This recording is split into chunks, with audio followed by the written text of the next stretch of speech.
Point number one, when you are ungrateful, that's a choice.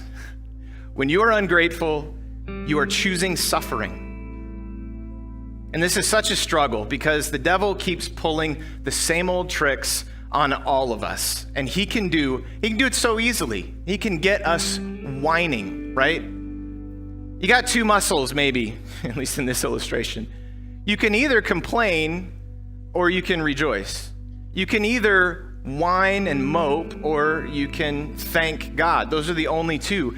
And you can only use one at a time. You can't use both. If you're complaining, you can't be thanking. If you're thanking, you can't be whining, right? Tracking with me? The problem is in our lives, we've spent, most of us, many of us, have spent most of our lives only flexing one of those muscles. Complaining, whining. That is our go-to. When something isn't quite right, well then complaining is the go-to fix.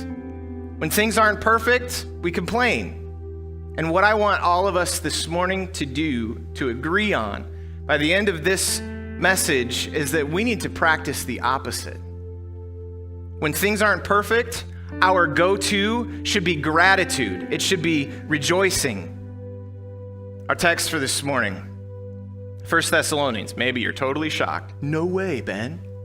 1 Thessalonians 5, 16 through 19. Rejoice always. Pray without ceasing. Give thanks in all circumstances, for this is the will of God in Christ Jesus for you. And do not quench the Spirit. Ladies and gentlemen, what is God's will for you? That you rejoice and that you give thanks in all circumstances, that you talk to him all the time about what is good. And when we don't do that, from this verse, what happens?